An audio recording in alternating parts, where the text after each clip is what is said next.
Gloria M to lead the prayer here in front. Okay, class. Please stand up. Amen. So, before you take your seat, can you please arrange your chairs properly and put up some pieces of papers under your chairs. Okay, so once you are done, you will now settle down and take your seat. So, how are you, everyone? We are fine now. Okay, so I really hope that everyone is fine this afternoon. It's because we will dive into another topic. But before that, let's check the attendance first. So, Mr. Secretary, who is absent for today? Yes, very good. None of you are absent for this afternoon. So, give 5 claps to yourself as being present for today. Okay, so I have the classroom rules to follow. Okay. Can everybody read? Classroom rules. L. Listen. R. Respect. F. Focus. Okay, good.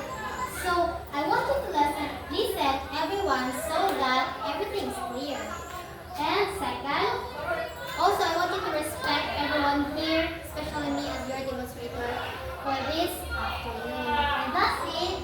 Focus. I want you to focus so that you will be guided in all the activities and discussions that we will be tackling this lesson. So am I clear? Yes. Again, what is my classroom rules? Listen, respect, focus. Okay, so now, who can remember our last discussion, last meeting? Yes, Miss Bulian. Our topic last meeting, ma'am, is all about the services under construction sector and electrical electronic sector, ma'am. Very good. And why is it important to know? It is important to know, ma'am, kay if dili ta mag-proceed sa pagka-teacher, ma'am, if natin mga skills kaniya to kabalo ta asa ta ma-under. Very good. Let's give the best clap to Miss Bulian. This is the best clap, okay? 1, 2, 3. 1, 2, 3. The best. Okay, everyone? 1, 2, 3, go. 1, 2, 3. 1, 2, 3, the best. Alright.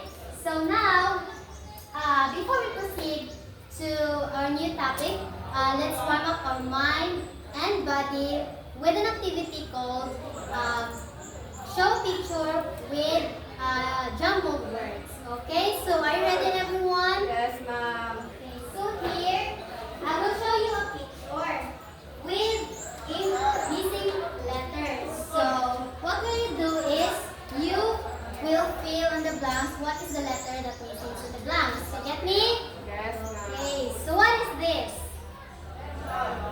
Paintbrush. Very good. Exactly. So, this word is paintbrush. Are you ready for the second picture? Yes, ma'am. Right. Competitive. So, here are the second picture. Canvas. Canvas. Again, what is this? Canvas. Very good. What a brilliant student. Because she's competitive, ma'am. Okay, very good. Not very. Third number. Okay, everyone, please settle down. Oh my gosh. All right, thank you for your cooperation. So now, out of the activity that we just had, anyone have an idea about what is our topic for this afternoon? Yes, Miss Ate, do you have any idea? It's all about acrylic paint. Very good. Let's give 5 claps to Miss Ate. 1, 2, 3, 4, 5. All right. Our topic for this afternoon is all about Common materials and techniques of acrylic paint. again louder. Common materials and techniques of acrylic paint. Okay. Yes, Miss Brian, do you have any idea about our topic for today? Acrylic paint, ma'am, it is gamitin na ito sa pag-drawing, ma'am. Mag-paint. Exactly. Very good, Miss Gloria. So, everyone knows the acrylic paint that it is used for to create a art. Okay, so our objective for this lesson is, everybody read. Learning objectives. At the end of the lesson, the student should be able to identify the common materials and techniques of acrylic painting. Okay, so at the end of the lesson, you, the students, should be able to identify the common materials and techniques of acrylic painting. So now, since you already know about the acrylic paint, so let's proceed the common materials of the acrylic paint. Okay?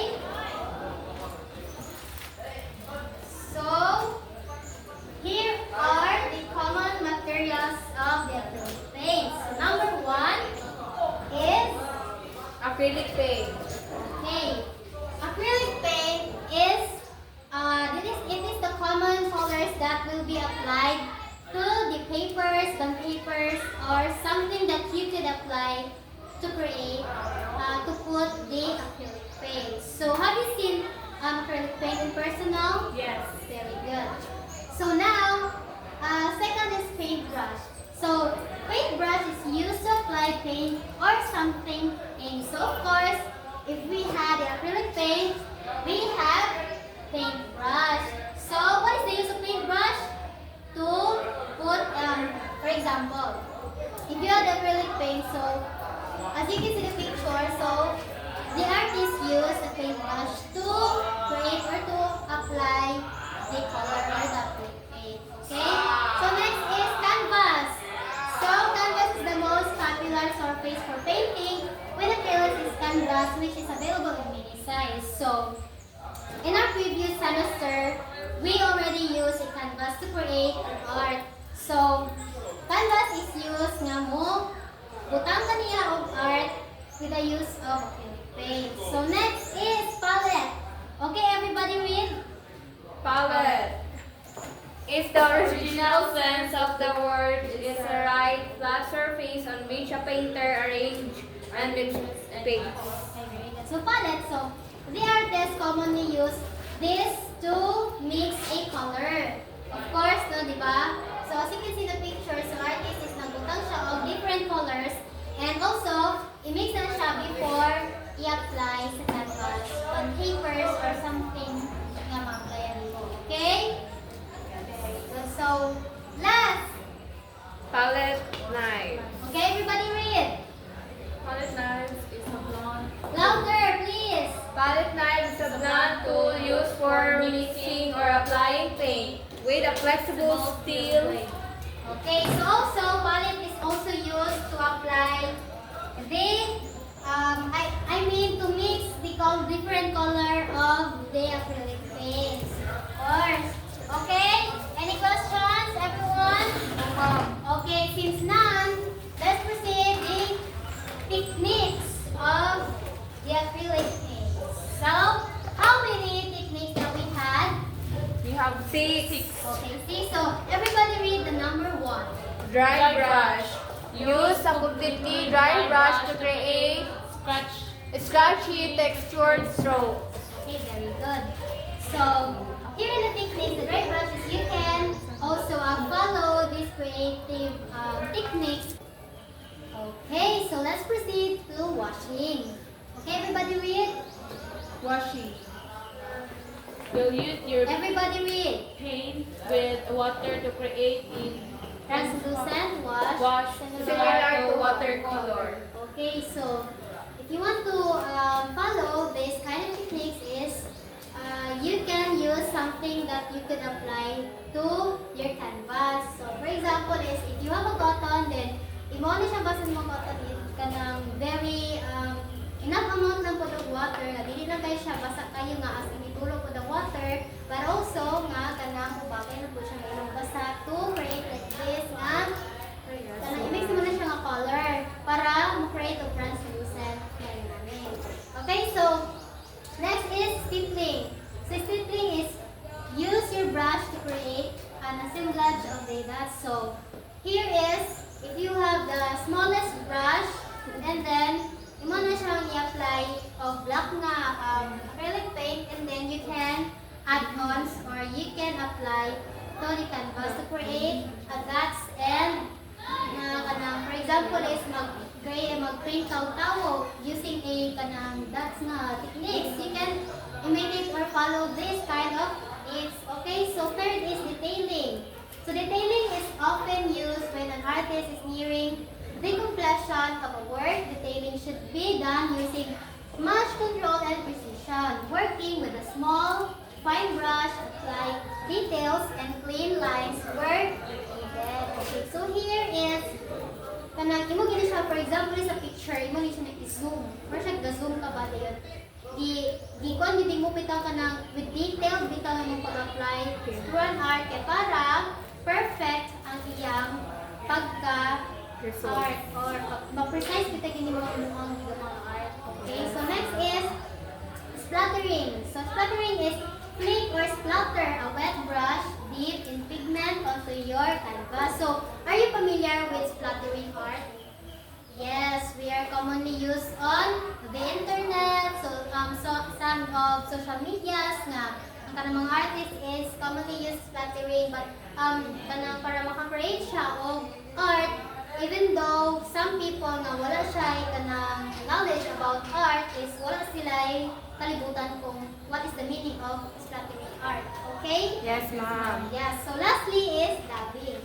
So dabbing is used as stiff bristles, brush, or paper towels to apply paint with fine pressure. So as you can see, the artist used a cotton so that it could be applied with the acrylic paint, and then following this kind of techniques like marami siya o ganun itong brush or something na marami siya sili na kaya para maka-afford maging gani nga klase nga art.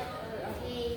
So now, since I am done with discussing with this, so are you following with my discussions? Yes, ma'am. Okay, so again, what is the common materials of acrylic paint? Acrylic paint. Acrylic paint, paint brushes, canvas, wood, paper, palette knives. Okay, very good. So, what is the techniques of acrylic paint? Yes, Miss Ate. It's kanang dry brush. Louder. Dry brush. Next. Washing, Next. stippling, detailing, splattering, and dabbing. Okay, very good. So, any questions, class, clarifications, or violations? None. Of class? None. Okay, very good. So now, the importance of this topic is, it is important to discuss so that you will be able to have knowledge about the acrylic paint and also the common materials and techniques about it, so that you will be able to you will avoid technical issues, and also you will gain knowledge on what is the purpose of each common materials and also the techniques. Okay? Yes, ma'am. Okay. So now, let's have an activity. So, kindly get 1/4 sheet of papers. Write your name and the date of today. So, number your papers 1 up to 5, and I will give you 5 minutes to answer. Okay? Starts now. Alright, time's up. Pass your papers, and now, since you're already done, let's check. I will check your papers. So now, we have an assignment that you will be submitted tomorrow. So, everybody read. Assignment. Each student will think an object to paint in canvas but paper with the use of available common materials and identify the techniques. Okay, am I clear, class? Yes, ma'am. Okay, so it will be submitted Tomorrow. So, since we are done with our discussion, I request everyone to please stand up for the closing prayer. And Miss Guyan, can you lead here in front? Yeah, so let's begin to pray. Amen. Amen. So, goodbye everyone. Thank you for your participation for this Thank you, ma'am.